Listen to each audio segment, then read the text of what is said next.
करिका छठी मैया mix by Vijay Sharma.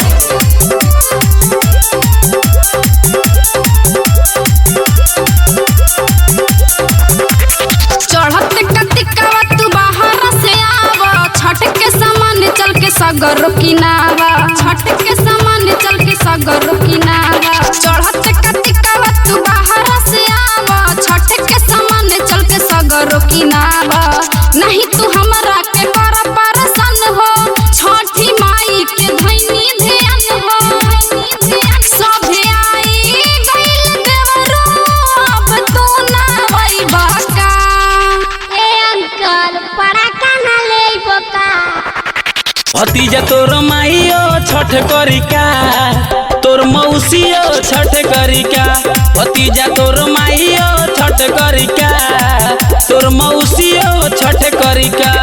Chhath के बरतिया भारी, वही से सुखल बिया का। भतीजा तोर माइयो छठ करिका, तोर मौसियो छठ करिका। भतीजा तोर माइयो छठ करिका, तोर मौसियो छठ करिका। भतीजा तोर माइयो छठ करिका, तोर मौसियो छठ करिका। छठ मैया के भारी परबिया, वही से सुखल बिया का। छठ के सामान के बढ़ल बाटे भाव हो, तनको न देवरू बाटे तोहरा चाव हो, बाटे तोहरा चाव हो, बाटे तोहरा चाव हो। दौरा सुपुलिया नरिया लवा ले आई बहू, काहे तू बाड़ू खिसियाइल भौजी। छठ के बरतिया तू बढ़िया से करी हो, मानो ना बतिया हमार भौजी। सभे आई गइल देवरू, अब तू ना वैबा का। भतीजा तोर माइयो छठ करिका, तोर मौसियो छठ करिका। भतीजा तोर माइयो छठ करिका, तोर मौसियो छठ करिका।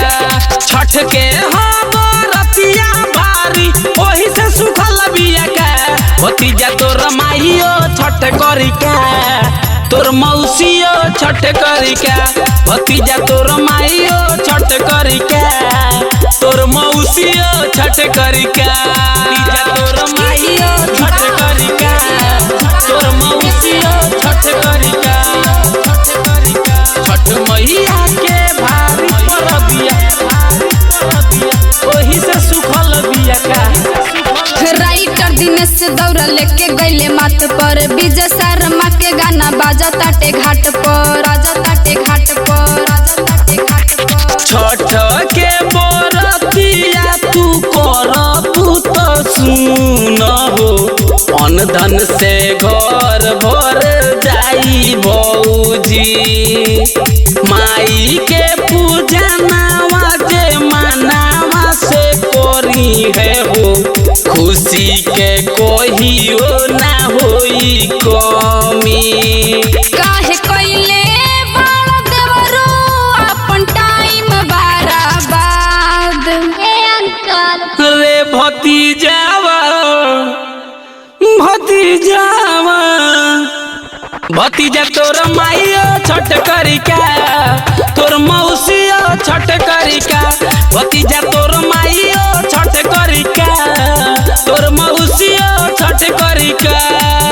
जगदम्बा रिकॉर्डिंग स्टूडियो, डोकैला चौक।